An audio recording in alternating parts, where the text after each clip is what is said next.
Hello friends, अब तक आपने मेरा चैनल सब्सक्राइब नहीं किया है तो सब्सक्राइब कीजिए और मेरी वीडियोस की नोटिफिकेशन के लिए बेल आइकॉन पे क्लिक कीजिए।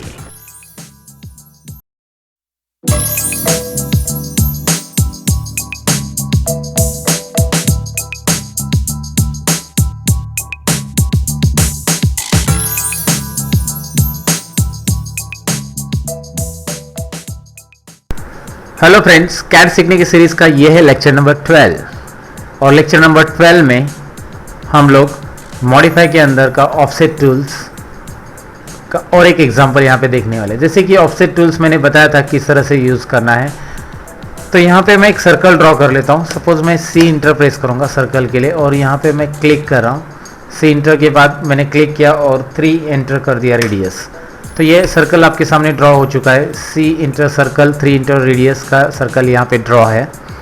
और अब मैं क्या कर रहा हूँ, मैं ऑफसेट कमांड अब ले रहा हूँ। ऑफसेट कमांड आपको मॉडिफाई पे यहाँ पे है, आपको पता है ऑफसेट मॉडिफाई पे किस तरह से, या फिर उसके लिए शॉर्टकट की है ओ एंटर। ओ एंटर अगर आप यहाँ पे प्रेस कर देते हैं तो उसके बाद आपको पता है कि ऑफसेट में हमेशा कमांड लाइन पे देखना होगा आपको क्या आता है मैसेज। यहाँ पे आप पढ़ लो, स्पेसिफाई ऑफसेट डिस्टेंस। तो ऑफसेट डिस्टेंस हमें स्पेसिफाई करना है। यहाँ पे मैं ऑफसेट डिस्टेंस दे रहा हूँ 0.5 यानी 0.5 मैं एंटर कर रहा हूँ। यहाँ पे आप नोटिस करो 0.5 यहाँ पे मैंने एंटर कर दिया है। और एंटर करने के बाद यहाँ पे मैं इसे ऑफसेट कर रहा हूँ। यहाँ पे दिखाई दे रहा है ऑफसेट किस तरह से हो रहा है।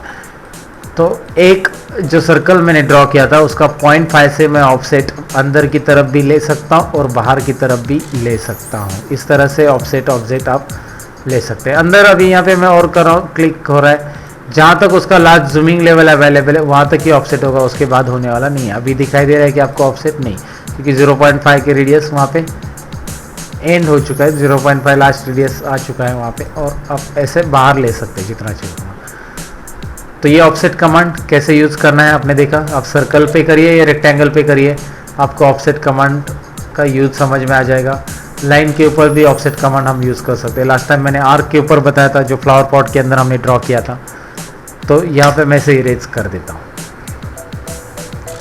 अब ऑफसेट कमांड तो हमने सीख लिया। ऑफसेट के बाद मॉडिफाई के अंदर ही हम आगे सीख रहे हैं एरे कमांड है।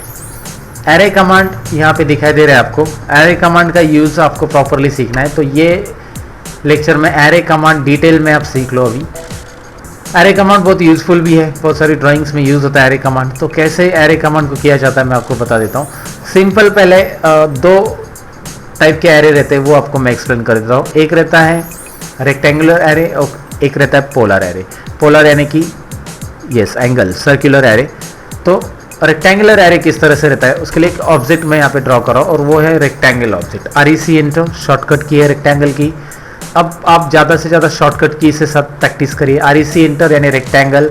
उसके बाद रेक्टेंगल के लिए D एंटर डायमेंशंस, और रेक्टेंगल यहाँ पे मैं 1/1 का रेक्टेंगल ड्रॉ करूँ। 1/1 इंच ये ड्रॉ कर चुका हूँ मैं यहाँ पे। तो 1/1 का ये रेक्टेंगल्स, इसका मैं एरे क्रिएट कर रहा हूँ। AR एंटर करना है आपको एरे के लिए। AR एंटर यहाँ पे आप कमांड पे देख सकते हैं AR एंटर। जैसे आप AR एंटर करते हो तो आपको यहाँ पे एरे का डायलॉग बॉक्स आते हुए दिखाई दे रहा है। मैं इसे क्लोज कर देता हूँ और इसे यहाँ से भी आप ले सकते हैं। मॉडिफाई टूल बार में यहाँ पे क्लिक करिए, आपको दिखाई दे रहा है। तो आपको शॉर्टकट की से करना है तो शॉर्टकट की आप मेनू से वहाँ से लेना चाहते हो टूल बार से तो टूल बार से ले लीजिए आप। तो एस्केप यहाँ पे मैं वापस दिखाता हूँ आपको AR एंटर। अब ये डायलॉग बॉक्स में क्या करना है आपको, see this is a dialogue box. इसमें रेक्टेंगुलर एरे ऑलरेडी टिक है, रेक्टेंगुलर एरे। तो रेक्टेंगुलर एरे सिलेक्ट करके मैं यहाँ पे रोज और कॉलम्स की वैल्यू ले रहा हूँ। रोज और कॉलम्स की वैल्यू कितनी है यहाँ पे 4 रोज और 4 कॉलम्स, इतना ही मैं रख रहा हूँ पहले बाय डिफॉल्ट। उसके बाद सिलेक्ट ऑब्जेक्ट ऑप्शन से आपको, तो सबसे पहले याद रखना है कि आपको ऑब्जेक्ट को सिलेक्ट करना बहुत ज़रूरी है। यहाँ पे सिलेक्ट ऑब्जेक्ट, ये ऑब्जेक्ट के आउटलाइन पे क्लिक कर रहा हूँ। एक ही ऑब्जेक्ट यहाँ पे 2 रहेंगे तो 2 सिलेक्ट कर लो, फिलहाल एक ही है। राइट क्लिक, ये रेक्टेंगल मैंने सिलेक्ट कर लिया है। अब मैं क्या करूँगा, उसके बाद रो ऑफसेट और कॉलम ऑफसेट डिस्टेंस पूछा और दोनों को यहाँ पे एक ही ऑप्शन मतलब एक ही क्लिक में मैं दोनों पॉइंट सिलेक्ट करूँगा। कॉलम का डिस्टेंस क्या रहेगा, ऑफसेट मतलब कॉलम का डिस्टेंस, और रो का डिस्टेंस क्या रहेगा, इन दोनों कॉलम के बीच में डिस्टेंस क्या रहेगा। 4 कॉलम से 4 रोज है हमारे पास। तो 4 कॉलम के बीच में कितना डिस्टेंस है, एक एक कॉलम के बीच में और 4 रो के बीच में, तो ये तय करेगा ये बटन। ये पिक बोथ पॉइंट्स पे क्लिक करो आप, यहाँ से इस पॉइंट से लेकर मैं ये कॉर्नर से लेकर ये कॉर्नर पे क्लिक कर रहा हूँ। ये कॉर्नर से ये कॉर्नर इसलिए क्लिक कर रहा हूँ क्योंकि उतना डिस्टेंस जो है रेक्टेंगल के अंदर वो यहाँ पे दिखाई दे रहा है। 1 बाय 1 का ही रेक्टेंगल है फिलहाल, तो इसके लिए यहाँ पे 1 और 1 ही आएगा। अगर मैं आपको दिखाऊँ, यहाँ पे आप ज़रा ज़्यादा सिलेक्ट कर लेते हैं इस तरह से, तो यहाँ पे डिस्टेंस चेंज हो रहा है, 1.5 आ रहा है, दिखाई दे रहा है। तो आप फिलहाल तो इतना ले लीजिएगा और इसे प्रीव्यू कर दीजिएगा। क्लियर है? यहाँ पे आपको दिखाई दे रहा है कितने कॉलम्स है, 1 2 3 4 कॉलम्स है ना, 1 2 3 4 कॉलम्स एंड रो 1 2 3 4 रोज। तो इस तरह से रो और कॉलम आ चुका है। मैंने प्रीव्यू पे क्लिक किया था, देखो एरे में मैंने ओके पे क्लिक नहीं किया, प्रीव्यू पे क्लिक किया है। तो मैं अभी लेफ्ट बटन, माउस का जो लेफ्ट बटन है उसे मैं प्रेस करूंगा। लेफ्ट क्लिक करने के बाद आपको ये एरे फिर से मिल रहा है। इसमें जो एडिटिंग करना है आप कर सकते हैं क्योंकि मैंने प्रीव्यू किया है। जब मैं ओके करूंगा तो ये एक्सेप्ट हो जाएगा जो चेंजेस मैंने यहाँ पे करे हैं। अभी सपोज 5 कॉलम 5 रो, मैं इसे ओके करूँगा तो यही आ जाएगा। लेकिन मैं इसे प्रीव्यू देखना चाहता हूँ कैसे आ रहा है 5 कॉलम और 5 रो। यहाँ पे आपको दिख रहा है, मैंने जूम आउट जूम इन कर लिया थोड़ा सा। यहाँ पे वापस मैं लेफ्ट बटन प्रेस करूँगा। अगर मैं यहाँ पे राइट क्लिक करता हूँ तो क्या होता है, ज़रा नोट डाउन करिए। यहाँ पे नीचे दिखा दो आपको, पिक और press escape to return to dialogue box. तो आप लेफ्ट बटन या एस्केप बटन प्रेस कर सकते हैं डायलॉग बॉक्स में रिटर्न आने के लिए। And right click to accept array, right click press करके आप क्या कर सकते हैं, माउस का राइट बटन प्रेस करेंगे तो ये एरे एक्सेप्ट हो जाएगा। मतलब आपको ये ठीक है 5 कॉलम और 5 रो चाहिए। तो चलिए राइट क्लिक बटन प्रेस करके देखते हैं। क्लियर है? यहाँ पे ये एक्सेप्ट हो चुका है, हमारी कमांड यहाँ पे दिखाई दे रहा है आपको, कमांड पूरी एक्सेप्ट हो चुकी है, एरे क्रिएट हो चुका है। तो ये एरे में सपोज अभी मैंने यहाँ पे एक आर्क ले लिया, आर्क कमांड है, यहाँ पे आर्क ले लिया ड्रॉ टूलबार से, और यहाँ से मैं कोई भी एक आर्क ड्रॉ कर रहा हूँ इसके अंदर। यहाँ पे मैं जूम करता हूँ, राइट क्लिक करके रिपीट आर्क ले रहा हूँ और मैं यहाँ पे इस तरह से आर्क ड्रॉ कर रहा हूँ। आपको दिखाई दे रहा है आर्क ड्रॉ हो चुका है। आप और भी आर्क ड्रॉ करना चाहते हैं, यहाँ पे क्लिक करिए इस तरह से और रिपीट आर्क करिए। इस तरह से आप आर्क ड्रॉ कर सकते हैं। ये रहा, तो ये आर्क ड्रॉ हो चुके हैं। अभी यहाँ पे क्लियरली दिखाई दे रहा है आपको आर्क, 4 आर्क मैंने ड्रॉ करके कुछ बनाया। तो मुझे ये सभी रेक्टेंगल्स में चाहिए, तो उसके लिए एरे वापस कर दीजिए आप। तो AR एंटर, सिलेक्ट ऑब्जेक्ट, ये ऑब्जेक्ट मैं सिलेक्ट कर रहा हूँ, सिलेक्ट ऑब्जेक्ट। ये 4 ऑब्जेक्ट मैंने सिलेक्ट कर लिए, आपको दिखाई दे रहा है। फिर मैं राइट क्लिक कर रहा हूँ और राइट क्लिक करने के बाद मैं यहाँ पे रेक्टेंगल एरे ऑलरेडी ठीक है वो चेक कर रहा हूँ और पिक बोथ द पॉइंट्स। इसमें पहला ये कॉर्नर और दूसरा ये कॉर्नर मैं क्लिक कर रहा हूँ। Now will check it out. तो इस तरह से रेक्टेंगल एरे आपको दिखाई दे रहा है क्या काम कर रहा है। रेक्टेंगल एरे एक ऑब्जेक्ट को रोज और कॉलम्स में स्प्लिट, मतलब रोज और कॉलम्स के अंदर फिल कर रहा है। इस तरह से रोज जितने जितने कॉलम चाहिए आप ले सकते हैं। अगर आपने यहाँ पे 6 रोज और 6 कॉलम लिया तो क्या होगा, ये इस तरह से आ जाएगा। दिखाई दे रहा है आपको? क्लियर है कैसे करना है? अगर मैं राइट क्लिक करूँगा तो एक्सेप्ट होगा, लेफ्ट बटन क्लिक करूँगा तो एक्सेप्ट नहीं होगा। मुझे नहीं चाहिए तो कैंसिल में करूँगा। मैं इसे डिलीट कर देता हूँ सभी ऑब्जेक्ट को, बस मैं एक ही ऑब्जेक्ट यहाँ पे रख रहा हूँ और आपको थोड़ा सा रेक्टेंगल एरे में आगे बताता हूँ। रेक्टेंगल एरे मैंने लिया, सिलेक्ट ऑब्जेक्ट, ये पूरा ऑब्जेक्ट मैंने सिलेक्ट कर लिया है। राइट क्लिक, आपको रेक्टेंगल और टिक दिख रहा है और यहाँ पे 5 रो और 5 कॉलम है। मैं डिस्टेंस यहाँ पे पिक कर रहा हूँ, यहाँ पे मैं कर रहा हूँ इस तरह से डिस्टेंस पिक ज़्यादा। तो आपको दिखाई दे रहा है रो और कॉलम की डिस्टेंस मैंने बढ़ा दिया, तो अभी रो और कॉलम के बीच में गैप भी आ चुका है। तो ये गैप आप यहाँ पे टाइप करके भी दे सकते हैं। जैसे कि कॉलम का गैप मुझे 2 चाहिए तो प्रीव्यू आपको दिख रहा है कॉलम का गैप कितना है, ये 2 इंचेस का हो चुका है। एंटर करेंगे और ये चेक करना है तो डायमेंशंस में लीनियर देखिए आप, DL है उसके लिए शॉर्टकट की डायमेंशंस लीनियर, दोनों के बीच का जो गैप है इधर आपको 1 दिख रहा है गैप, लेकिन मैंने 2 दिया था तो ये कॉर्नर से वो 2 है एक्चुअली, तो ये 1, तो दोनों के बीच का टोटल गैप हो जाएगा 2। क्लियर है ये आपको? तो इस तरह से ये पॉइंट से लेकर यहाँ तक का डिस्टेंस 2 इंचेस बन गया है और ये एरे इस तरह से फॉर्म होता है। इसको रेक्टेंगल एरे हम लोग बोलते हैं दोस्तों। और रेक्टेंगल एरे कैसे करना है उसको आपको प्रैक्टिकली मैंने बता दिया है। रेक्टेंगल एरे में एक बात और नजर आती है, यहाँ पे आप देखोगे अगर मैं सेलेक्ट ऑब्जेक्ट करता हूँ तो angle of array. So what is angle of array? अगर मैं यहाँ पे 45 डाल देता हूँ तो क्या रिजल्ट आ रहा है, लेट्स चेक इट आउट। दिख रहा है ऑब्जेक्ट आपको पूरा, मतलब जो एरे था वो पूरा 45 एंगल में रोटेट हो चुका है। वो 45 एंगल कैसे, मैं लेफ्ट बटन क्लिक करके इसे ओके कर देता हूँ। ये 45 एंगल इस तरह से, यहाँ से आप देखोगे तो ये 45 एंगल पे पूरा एरे रोटेट, ये उसका पहले बेस था तो अभी ये पूरा 45 एंगल पे रोटेट हो चुका है। यहाँ से ये पहले इस तरफ था, ये लाइन जैसे मैं ड्रॉ कर रहा हूँ अभी इस तरफ ये ऑब्जेक्ट था, ये पूरा इसका बेस यहाँ पे आता था, लेकिन अभी ये ऑब्जेक्ट ऐसे जा चुकी है तो इसे 45 एंगल में इस तरह से रोटेट हो रहे हैं। तो आप एरे में एंगल भी दे सकते हैं। और ये पिक बोथ द पॉइंट्स की जगह आप इंडिविजुअल पॉइंट भी ले सकते हैं, इंडिविजुअल डिस्टेंस भी यहाँ पे दे सकते हैं। हर एक का इंडिविजुअल पॉइंट, मतलब रो में क्या ऑफसेट रहना चाहिए और कॉलम में क्या ऑफसेट रहना चाहिए। तो इस तरह से ये रेक्टेंगल एरे होता है, जो रेक्टेंगल एरे का यूज़ करके हम लोग एक ऑब्जेक्ट नंबर ऑफ रोज और कॉलम्स में यहाँ पे ले सकते हैं। और उसे कैसे लेना है वो आपको मैंने प्रैक्टिकली दिखाया है। लेकिन रेक्टेंगल एरे इतने एरे नहीं है, उसमें और एक एरे है तो वो भी देख लेते हैं हम लोग इस लेक्चर में। तो चलिए एरे के अंदर पोलर एरे अभी हम सीखते हैं। तो पोलर एरे करने के पहले मैं यहाँ पे एक सर्कल ड्रॉ कर लेता हूँ। ज़रूरी नहीं आप सर्कल ड्रॉ कर लो, लेकिन आप पोलर एरे को प्रॉपरली समझना चाहते हो तो पहले इस सर्कल को ड्रॉ कर लीजिए। 3 इंटर कर रहा हूँ मैं, सर्कल रेडियस 3 दे रहा हूँ और कोई भी एक रैंडम रेडियस का आप ले सकते हैं वैसे भी। और दूसरा एक सर्कल ले रहा हूँ मैं, यहाँ पे मैं रख रहा हूँ इसका, ये जो दिख रहा है क्वाड्रेंट पॉइंट, इस पर मैं सर्कल क्लिक करके एक कोई भी रेडियस का एक सर्कल रख दो, छोटा सा एक सर्कल ड्रॉ कर दो। और अभी आप एरे पे क्लिक करिए और पोलर एरे पे क्लिक करिए। पोलर एरे के बाद आपके पास यहाँ के जो ऑप्शंस थे रेक्टेंगल एरे से रिलेटेड वो चेंज हो चुके हैं। यहाँ पे भी आपको दिख रहा है सेंटर पॉइंट नया ऑप्शन है। तो सबसे पहले तो हमारे पास वो जो ऑप्शन था पहला, वो सिलेक्ट ऑब्जेक्ट, वो हमें हमेशा करना होगा। उसके बाद राइट क्लिक, सिलेक्ट ऑब्जेक्ट के बाद राइट क्लिक के बाद ये डायलॉग बॉक्स आ जाएगा। और उसके बाद आपको दिख रहा है सेंटर पॉइंट कहाँ पे स्पेसिफाई करना है। तो ये जो पॉइंट दिए एक्स और वाई, उसके हिसाब से नीचे मुझे इस पॉइंट को यहाँ पे पिक सेंटर पॉइंट, तो ये जो सर्कल का सेंटर है वो ऑटोमेटिकली यहाँ पे हाईलाइट दिखाई दे रहा है। और ये वैसे भी ऑटोमेटिक हाईलाइट नहीं होता है, जब उसके माउस पॉइंटर बॉर्डर पे आ जाती है सर्कल के तो ऑटोमेटिक ये हाईलाइट हो जाता है। तो यहाँ पे क्लिक कर दो और उसके बाद आप प्रीव्यू कर लो। प्रीव्यू करने के पहले यहाँ पे नोट डाउन कर लो एक बार, कितना है नंबर ऑफ आइटम्स 4, यानी कि यहाँ पे प्रीव्यू में आपको दिख रहा है कि 4 सर्कल ड्रॉ होने वाली। यहाँ पे तो रेक्टेंगल दिख रहा है लेकिन ये ऑब्जेक्ट हमारा सर्कल है, तो 4 सर्कल यहाँ पे ड्रॉ हो जाएंगे। तो इसके लिए मैं यहाँ पे ड्रॉ 4 ले रहा हूँ और यहाँ पे साथ में मैं दिखा रहा हूँ आपको 360 एंगल में ड्रॉ होंगे। ठीक है, ये तो क्लियर है। Let's see the preview, now check it out the preview. यहाँ पे 4 सर्कल 360 एंगल में ड्रॉ हो चुके पूरे सर्कल में। अब मैं लेफ्ट बटन क्लिक करके यहाँ पे कुछ चेंजेस कर रहा हूँ। यहाँ पे मैं 10 सर्कल्स कर रहा हूँ, लेट चेक इट। यहाँ पे मैं 20 सर्कल्स कर रहा हूँ।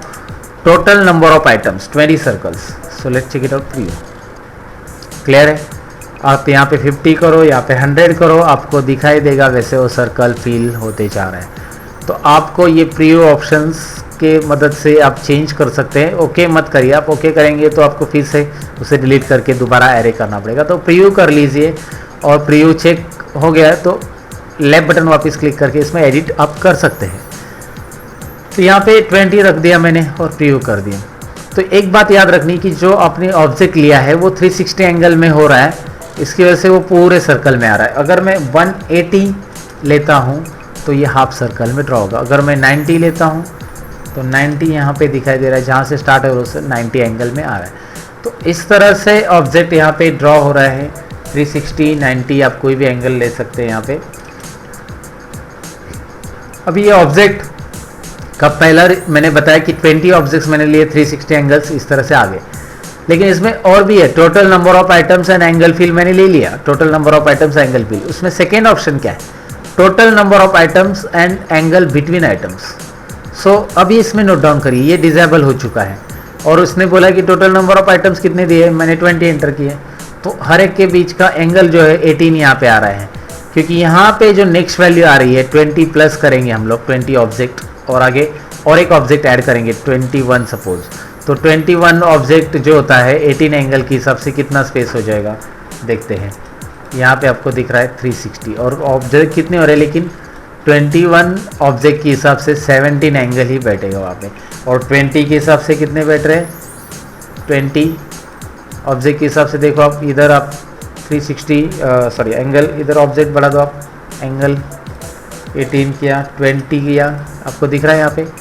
सो ऑटोमेटिकली यहाँ पे इनडायरेक्ट प्रोपोर्शनल रहता है। जैसे ये एंगल बिटवीन आइटम्स मैं बढ़ाते जाऊँगा, अगर दो ऑब्जेक्ट के बीच का एंगल मैं बढ़ाता हूँ तो नंबर ऑफ आइटम्स कम होते जाएंगे। जैसे कि 45 मैंने एंगल रख दिया, तो दो ऑब्जेक्ट के बीच में 45 एंगल है, तो कितने ऑब्जेक्ट ड्रॉ होंगे? Of course 8 objects. अगर मैं 90 का डिस्टेंस रख रहा हूँ तो कितने ऑब्जेक्ट ड्रॉ हो जाएंगे? Of course 4 object. Let's check it out for you. अगर मैं 45 करता हूँ तो 8 ऑब्जेक्ट ऑटोमेटिकली प्रोपोर्शनल हो रहा है। 8 ऑब्जेक्ट आपको, सॉरी, एंगल ऑटोमेटिकली चेंज होएगा वहाँ पे।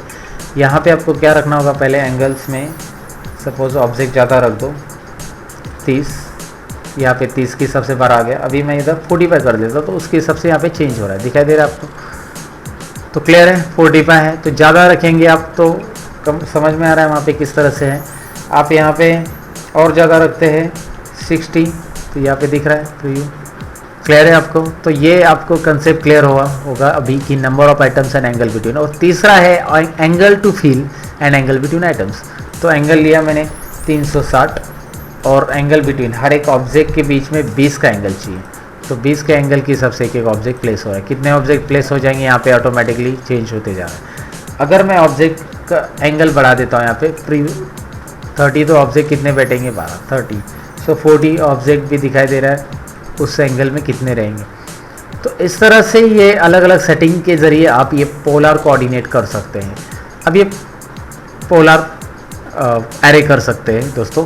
तो पोलर एरे में एंगल टू फील क्या होता है और एंगल बिटवीन आइटम्स क्या होता है, ये सब मैंने आपको बता दिया है। यहाँ पे उसे सिलेक्ट कैसे करना है, ओके करेंगे तो आपको दिखाई देगा ये यहाँ पे अप्लाई हो चुका है। और इस तरह से ये एरे ड्रॉ होता है।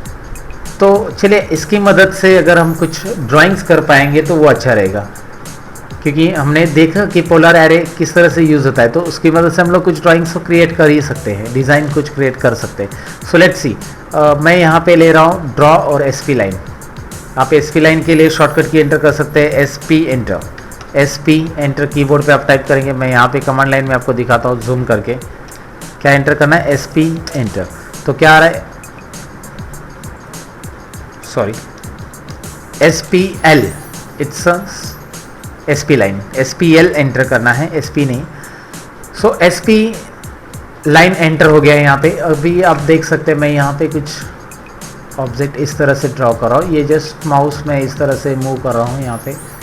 ये ऑब्जेक्ट में मैंने ना कोई सर्कल ड्रॉ किया है, कुछ भी ड्रॉ किया है, मैं बस एक ऑब्जेक्ट ड्रॉ कर रहा हूँ। और मैं 3 बार यहाँ पे एंटर बटन प्रेस करके इसे क्लोज कर। तो ऑब्जेक्ट आपको दिखाई दे रहा है। इस ऑब्जेक्ट से मैं डिज़ाइन कैसे क्रिएट करूँगा, एरे बटन पे क्लिक कर दो आप, सेलेक्ट ऑब्जेक्ट और यहाँ पे इसे सिलेक्ट कर लीजिए। राइट क्लिक, राइट क्लिक के बाद क्या करेंगे, यस सेंटर पॉइंट। तो सेंटर पॉइंट तो सर्कल तो लिया नहीं है, तो आप कोई भी सेंटर पॉइंट ले सकते हैं। अगर सर्कल नहीं है तो आप ये सेंटर पॉइंट ले लो या फिर दूसरा कॉर्नर ले लो, तो नो प्रॉब्लम। आपको ऑब्जेक्ट कितने चाहिए, 10 चाहिए, एंगल कितना चाहिए, 360 preview. Let's see, getting? It's very simple to create such a designs. बस आपको क्या करना है, उसके लिए ऑब्जेक्ट एक ड्रॉ कर लेना है, उस ऑब्जेक्ट को सिलेक्ट कर लेना है, सिलेक्ट ऑब्जेक्ट इस तरह से, राइट क्लिक करना है।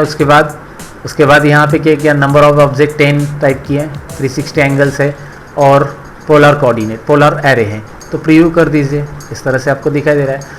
अगर मैं सेंटर पॉइंट चेंज करूँगा तो क्या होगा, let's check it out. Centre point मैं यहाँ पे दे रहा हूँ, मैं ज़रा ऑब्जेक्ट को यहाँ पे अभी प्रीव्यू करके देखता हूँ। आपको वही डिज़ाइंस दिख रहा है, लेकिन मतलब डिज़ाइंस थोड़ा सा अलग एंगल से आ चुका है अभी। तो सर्कल से ही डिज़ाइन बनता है, मतलब एरे से अलग अलग एक ही ऑब्जेक्ट एक एंगल को कैच करके रोटेट हो जाते सभी 360 एंगल में। तो किस तरह से रोटेट होते हैं वो देख लीजिए आप। मैं यहाँ पे सेंटर पॉइंट ले लेता हूँ, ऑब्जेक्ट क्लियर है। मैं पिक सेंटर पॉइंट यहाँ पे लेता हूँ ऊपर, ऑब्जेक्ट का डिज़ाइनिंग आपको दिखाई दे रहा है। सो एनीवेयर आप जैसे ही ऑब्जेक्ट को सिलेक्ट करने के बाद पिक सेंटर पॉइंट कर देते हैं और प्रीव्यू कर देते हैं, आपको ऑब्जेक्ट की डिज़ाइन दिखाई देती है। नंबर ऑफ ऑब्जेक्ट्स आप चेंज करते हो, आपको डिज़ाइंस और अच्छे से दिखाई दे रही है। कितना क्लियर होते जा रहा है, यहाँ पे अलग अलग ऑब्जेक्ट ज़्यादा बढ़ रहे तो। और सो ऐसी डिज़ाइंस आप अगर क्रिएट करना चाहते हो तो आपको एरे की ज़रूरत है, और एरे आपको ईजीली वो डिज़ाइन क्रिएट करके दे सकता है। Very simple. मैं यहाँ पे राइट क्लिक करके इसे एक्सेप्ट कर देता हूँ। दिखाई दे रहा है मैंने कोई सर्कल नहीं ड्रॉ किया, फिर भी एक डिज़ाइन। मैंने SP लाइन लिया था, SPL, उसके लिए शॉर्टकट की है दोस्तों। और SP लाइन यहाँ से भी ले सकते हैं आप। मैं यहाँ पे क्लिक करके फिर से SP लाइन ड्रॉ कर रहा हूँ। मैं आपको एरे समझा रहा हूँ, और एरे के लिए मैं और एक SP लाइन यहाँ पे ड्रॉ करके 3 बार एंटर कर रहा हूँ। उसके बाद यहाँ पे जो एक्स्ट्रा एसपी लाइन है मैं इसे ट्रिम करना चाहता हूँ, तो ट्रिम के लिए TR डबल एंटर। यहाँ पे जो एक्स्ट्रा है मैंने ट्रिम कर दी, TR डबल एंटर। उसके बाद एरे मैं ले रहा हूँ और मैं अभी सिलेक्ट ऑब्जेक्ट कर रहा हूँ। ऑब्जेक्ट को मैंने सिलेक्ट कर लिया, पूरा object, right click, yes, pick centre point, you know that कौन सा सेंटर पॉइंट मैं लेने वाला हूँ और ऑब्जेक्ट कैसे बनने वाला है वो आपको अच्छे से पता है अभी। सो क्लियर है किस तरह से इसे सेंटर पॉइंट आप चेंज करिए, ऑब्जेक्ट की डिज़ाइन चेंज हो जाएगी। पिक सेंटर पॉइंट, आपको लगा कि सेंटर पॉइंट मुझे यहाँ पे चाहिए कहीं पे, so now check it out. Pick centre point यहाँ पे चाहिए, let's check it out. So इस तरह से ये सेंटर पॉइंट बदल सकता है आपकी पूरी डिज़ाइन का स्ट्रक्चर्स, और वो किस तरह से आ रहा है वो आपको यहाँ पे क्लियरली दिखाई दे रहा है। सो गॉट इट। एरे से आप क्या क्रिएट कर सकते हैं, मैं यहाँ पे राइट क्लिक करके इसे एक्सेप्ट कर देता हूँ एरे को। तो एरे से क्या क्रिएट कर सकते हैं, एक डिज़ाइन क्रिएट होती है। रेक्टेंगल एरे भी हमने देखा, रेक्टेंगल एरे का और पोलर एरे का हम आगे यूज़ करना सीखेंगे जब ड्राइंग्स हम क्रिएट करेंगे। तो मैकेनिकल्स वालों को एरे का बहुत यूज़ है, इसके लिए मैकेनिकल के जितने भी स्टूडेंट्स हैं वो इसका प्रैक्टिस अच्छे से करेंगे तो वो अच्छा रहेगा उनके लिए। तो चलिए, ये वीडियोस बहुत लॉन्ग हो गया दोस्तों, ठीक है, लेकिन इसका प्रैक्टिस करना बहुत ज़रूरी है। आप प्रैक्टिस करिए।